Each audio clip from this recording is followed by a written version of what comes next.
بن زید بڑے پیارے ہیں میرے نبی کریم کے، بڑے پیارے۔ حضرت اسامہ بن زید کے بارے میں سیدہ عائشہ صدیقہ فرماتی ہیں ان کے ناک سے اگر ریٹھ نکلتی تھی تو اللہ کے رسول اپنے دست مبارک سے صاف کر دیتے تھے، اور سرکار فرماتے تھے کہ اگر اسامہ لڑکی ہوتا نا، ان کے غلام کے بیٹے تھے حضرت زید بن عال، اگر یہ لڑکی ہوتا میں اسے زیور پہناتا۔ بڑے پیارے تھے، لیکن جب ان کا آخری وقت آیا نا تو 60,000 دینار کا قرضہ تھا۔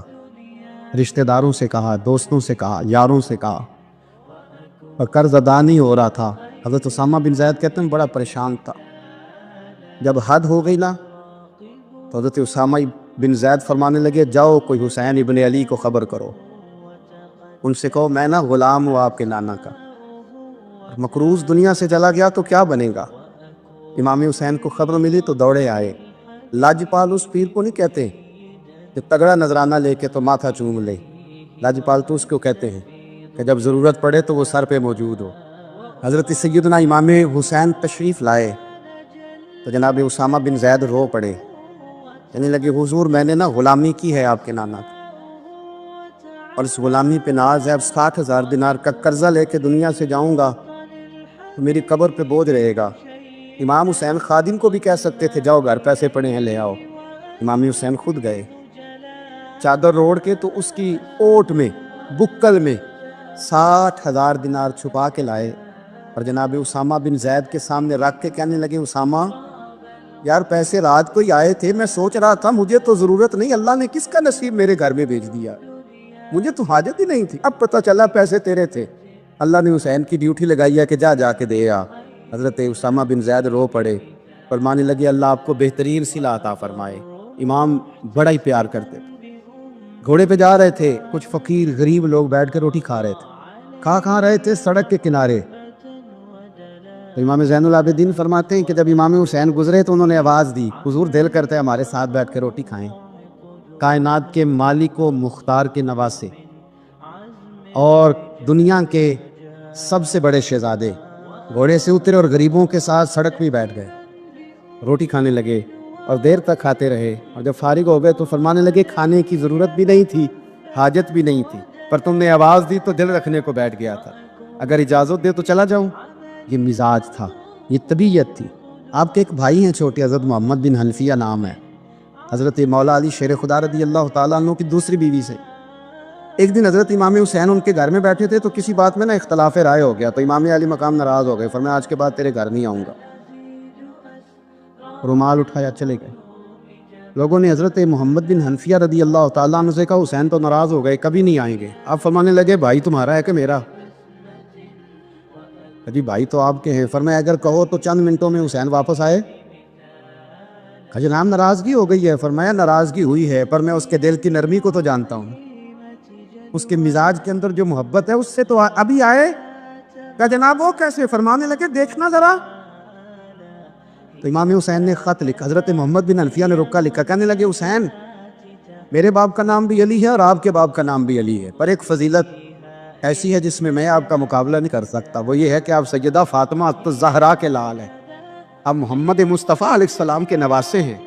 کہنے لگے بھائی جان آپ نے نانا جان کی وہ حدیث تو سنی ہوگی کہ دو لوگ ناراض ہو جائیں تو جو صلح پہلے کرے جنت میں پہلے جائے گا۔ فرمانے لگے دل میرا کر رہا تھا کہ پہلے صلح کر لوں، لیکن پھر بڑے بھائی کو پشت کروں گا جنت میں جاتے ہوئے، یہ بھی تو بے ادبی ہے نا۔ اب خط میں نے لکھ دیا ہے، آپ کا جو ارادہ ہو۔ امام حسین نے خط پڑھا تو آنکھوں میں آنسو آ گئے، پھر سے رومال اٹھایا۔ بچے پوچھنے لگے کہاں جا رہے؟ کہا بھائی کے گھر جا رہا۔ آپ تو ناراض تھے۔ فرمایا تھا ناراض پر ہے تو میرا بھائی نا، ہو گئی بات ختم۔ بڑی دل میں نرمی، طبیعت میں سوز، لہجے میں گداز۔ حضرت امیر معاویہ رضی اللہ تعالیٰ عنہ نے ایک شخص کو بھیجا مدینہ منورہ شام سے، تو اس نے کہا میں نے امام حسین سے ملنا ہے، تعارف کیا ہے؟ جناب امیر معاویہ فرمانے لگے مسجد نبوی میں جانا جس کے گرد لوگ سب سے زیادہ ادب سے بیٹھے ہوں، اور جس کی باتیں سب سے زیادہ میٹھی ہوں، اور جس کی نظریں سب سے زیادہ جھکی ہوں، اور جس کے چہرے پر تمہیں سب سے زیادہ وقار نظر آئے وہی علی کے بیٹے حسین ہوں گے۔ جو سب سے زیادہ تمہیں وہاں ماحول کے اندر جو شخص نظر آئے پوچھنے کی ضرورت نہیں پڑے گی۔ وہ شخص کہتا میں مدینے آیا تو میں نے واقعی ایک شخص کو دیکھا، شہد کے گرد مکھیوں کا اتنا ہجوم نہیں ہوتا جتنا امام حسین کے گرد رسول اللہ کے غلاموں کا ہجوم تھا، لیکن نظریں جھکی ہوئی، باتیں میٹھی، لہجہ گداز گداز، لفظوں میں رانائی، اور لوگ کئی باتیں پوچھتے تو علی کے صاحبزادے ایک کا جملہ بولتے تو لگتا یہ کہ وہ جملہ سیدھا دل میں اترتا چلا جاتا ہے۔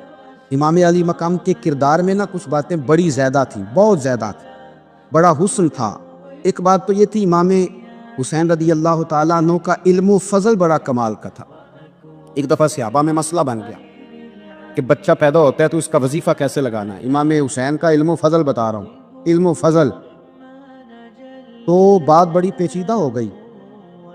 حضرت عبداللہ ابن زبیر کے پاس لوگ آئے، کہنے لگے کہ آپ بڑے صاحب علم و فضل ہیں، آپ نے حضور علیہ الصلوۃ والسلام کے ساتھ وقت گزارا ہے، تو مسئلے کو حل کریں کہ بچہ پیدا ہونے کے بعد حکومت اگر وظیفہ لگائے گی تو کب لگائے گی؟ جب بحث طول پکڑ گئی، مسئلہ حل نہیں ہوتا تھا، تو حضرت عبداللہ ابن زبیر کہنے لگے ہم سے نہیں حل ہوگا، ایک بندہ ہے جس کے سینے میں رسول اللہ صلی اللہ تعالیٰ علیہ وسلم کے نور نبوت کا فیضان ہے، وہ یہ مسئلہ حل کریں گے۔ تو کہا وہ کون سے؟ آپ فرمانے لگے جب ہم سے مسائل حل نہیں ہوتے تو ہم ان کے علم سے فائدہ اٹھاتے ہیں۔ کہا کون ہے؟ کہا جناب امام حسین۔ تو لوگ حضرت امام حسین کے پاس گئے، کہ حضرت یہ ایک مسئلہ الجھ گیا ہے کہ بچہ پیدا ہو تو وظیفہ کب لگانا ہے۔ فرمایا الجھنے والی بات ہی کوئی نہیں، پیدا ہونے کے بعد جب وہ پہلی دفعہ آواز نکالے تو اس کا وظیفہ لگا دو۔ اس کا مطلب یہ ہے کہ وہ دنیا میں آ گیا ہے، اس نے اپنے آنے کا اظہار کر دیا ہے، اعلان کر دیا ہے، اب اس کا وظیفہ لگا دو۔ تو اس پر پھر صحابہ کا اتفاق ہو گیا۔ امام حسین کے علم سے، فضل سے لوگ فیض اٹھاتے تھے۔ حضرت سیدنا امام حسین کی شہادت کے بعد حضرت عبداللہ ابن زبیر رضی اللہ تعالیٰ عنہ نے قاتلان حسین سے خطاب کیا اور فرمانے لگے اللہ کی قسم تم نے اس شخص کو شہید کیا ہے جو راتوں کو لمبے لمبے قیام کرتا تھا، اور تم نے اس شخص کو شہید کیا ہے جس سے میں دن میں جب بھی ملتا تھا تو وہ روزے سے ہوتا تھا۔ تم نے اس شخص کو شہید کیا جو قائم اللیل تھا، صائم الدہر تھا، اس شخص کو تم نے شہید کیا۔ آپ کو پتہ ہے میدان کربلا میں جب 9 محرم کو ابن سعد نے امام حسین سے کہا کہ جنگ کرو اگر یزید کی بیعت نہیں کرنی، تو امام حسین نے فرمایا ایک رات کی مہلت دے دو، ایک رات کی مہلت دے دو۔ حضرت امام زین العابدین کہتے ہیں میں نے اپنے والد گرامی سے عرض کی کہ ابا جی آپ جہاد سے دور جانے والے تو ہیں نہیں، آپ تو جہاد سے پیار کرنے والے، اور یہ بھی پتہ ہے مجھے کہ یہ جنگ اب ہو کے رہے گی، تو ایک رات کی مہلت لینے کا معنی کیا ہے؟ بھئی کل بھی لڑنا ہے اور رات بھی لڑنا ہے، تو ابا جی ایک رات کی مہلت۔ تو سیدنا امام حسین رضی اللہ تعالیٰ عنہ فرمانے لگے بیٹا رات کی مہلت اس لیے لی ہے کہ میں آج رات کھل کے اپنے رب کی عبادت کر لوں، میں استغفار کر لوں، میں لمبے سجدے کروں۔ اور کہا زین العابدین تو جانتا ہے نا کہ مجھے نماز سے، تلاوت سے، دعا سے اور استغفار سے بڑا پیار ہے۔ رسول کریم علیہ السلام نے فرمایا، جامع ترمذی میں موجود ہے، فرمایا میں جا رہا ہوں پر تمہیں 2 بڑی بھاری بڑی وزنی چیزیں دے کے جا رہا ہوں، صحیح 6 کی روایت، 2 وزنی چیزیں تمہارے بیچ چھوڑ کے جا رہا ہوں، اگر ان کو تھام کے رہو گے تو کبھی گمراہی تمہارے پاس نہیں آئے گی۔ یا رسول اللہ وہ کون کون سی؟ فرمایا ایک اللہ کی کتاب دے کے جا رہا ہوں اور دوسرا اپنا خاندان دے کے جا رہا ہوں۔ اگر اہل بیت نبوت کو تھامے رہو گے، ہمارے بزرگوں نے لکھا ہے کہ یہ جو حضور نے کتاب اللہ اور پھر اپنی اہل بیت کا تذکرہ فرمایا، تو اس کا مطلب یہ ہے کہ تھیوری دیکھنی ہوئی تو قرآن دیکھنا، اور پریکٹیکل دیکھنا ہوا تو علی اور فاطمہ کو دیکھنا، حسن اور حسین کو دیکھنا، ان کو دیکھنا۔ نبی کریم علیہ الصلوۃ والسلام کے اہل بیت مینارہ نور ہیں، ان کی محبت، ان کا پیار کیوں بھلا؟ اس لیے کہ یہ وہ خوبصورت لوگ ہیں جن کو خود میرے نبی پاک نے تراشا ہے، ان کی سیرت میں جتنے رنگ ہیں وہ رسول کریم نے خود بھرے، ان کی ایک ایک بات کا خیال نبی پاک نے رکھا ہے، حضور نے از خود انہیں اپنی صحبت عطا کی ہے۔ اور پھر سیدہ فاطمہ الزہرا نے نا اپنے بچوں کو تراشا، ان پر محنت کی۔ میں اکثر گزارش کرتا ہوں دوستوں سے، میں کہتا ہوں کربلا کا واقعہ کوئی حادثاتی نہیں ہے، اس کے پیچھے پوری ایک لاجک ہے، اس کے پیچھے پورا ایک فلسفہ ہے۔ ایسے ہی کوئی آدمی 3 دن بھوکا پیاسا رہ سکتا ہے؟ کسی آدمی کو صبح اس نے کھانا کھایا اور شام تک کھانا نہ ملے تو ٹانگیں کانپتی ہیں۔ رمضان المبارک میں عبادت کی نیت سے روزہ رکھنے والے بھی شام کو بڑے پریشان ہو جاتے ہیں، اور مسلسل 3 دن کھانا نہ کھایا جائے اور پانی نہ پیا جائے، اور حال یہ ہے کہ وہی آدمی تلوار لے کے میدان میں نکلے اور اس کی حالت یہ ہو کہ لوگ اس کی آگے دوڑنا شروع کر دیں۔ ہزاروں کی فوجیں تاب نہ لا سکے، علی کا گھر بھی وہ گھر ہے کہ جس گھر کا ہر ایک بچہ جسے دیکھو وہی شیر خدا معلوم ہوتا ہے۔ یہ کوئی آسان ہے؟ اس کے پیچھے پوری اس کے پیچھے فلسفہ ہے۔ امام راضی کی تفسیر کبیر دیکھیے گا، حضرت امام حسین کی وہ شخصیت تھی کہ مشکات میں حدیث ہے، نبی پاک صلی اللہ تعالی علیہ وسلم کی چچی جناب ام فضل صبح صبح گھبرائی حضور کی بارگاہ میں آئیں، عرض کی یا رسول اللہ صلی اللہ علیہ وسلم آج میں نے عجیب خواب دیکھا ہے، میں ڈر گئی ہوں۔ حضور نے فرمایا چچی کیا دیکھا؟ عرض کی حضور میں نے دیکھا ہے کہ آپ کے وجود کا گوشت کا ایک ٹکڑا کٹ کے میری جھولی میں آ گیا۔ حضور یہ کیا ہے؟ تو محبوب خواب سن کے مسکرائے، فرمایا چچی یہ پریشانی والا خواب نہیں، یہ تو خوشی والا خواب ہے۔ اللہ فاطمہ کو بیٹا عطا کرے گا اور وہ تیری گود میں کھیلا کرے گا، چونکہ وہ میرے وجود کا ٹکڑا ہوگا لہذا خواب تجھے یہ آئی ہے۔ تو امام حسین پیدا ہوئے، امام حسن کی عمر ابھی 11 مہینے تھی، تو نبی پاک نے امام حسین کو جناب ام فضل اپنی چچی کی گود میں دے دیا کہ فاطمہ کے لیے دونوں بچے سنبھالنا مشکل ہوگا۔ وہ خواب اس طرح پوری ہوئی۔ امام حسین سے حضور نے بڑا پیار کیا، بڑی محبت فرمائی نبی پاک سے۔ کچھ حدیثیں میں نے جمعے میں عرض کی تھی، حضرت ابو ہریرہ رضی اللہ تعالیٰ عنہ کہتے ہیں یہ واحد بچہ تھا حضور کے گھرانے کا کہ میں نے دیکھا کہ نبی پاک صلی اللہ علیہ وسلم بیٹھے تھے تو یہ حضور سے کہہ رہے ہیں، نبی پاک سے کہ نانا جی اٹھ کے کھڑے ہو۔ کہتے حضور کھڑے ہو گئے تو کہنے لگے میں نے آپ کے برابر جانا ہے۔ بچے جو مرضی ضد کر لیتے ہیں نا، قد چھوٹا تھا، عمر 7.5 سال تھی، کہنے لگے نانا میں نے برابر جانا ہے۔ تو نبی پاک صلی اللہ علیہ وسلم نے ہاتھ پکڑ لیے، فرمایا چل پھر ہو جا برابر۔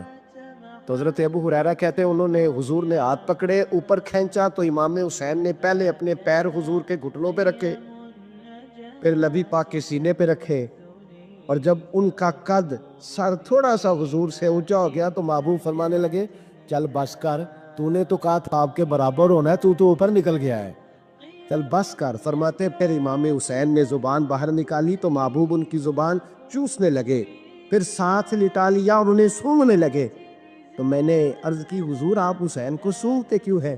تو فرمایا ابو ہریرہ مجھے حسین کے وجود سے جنت کی خوشبو آتی ہے۔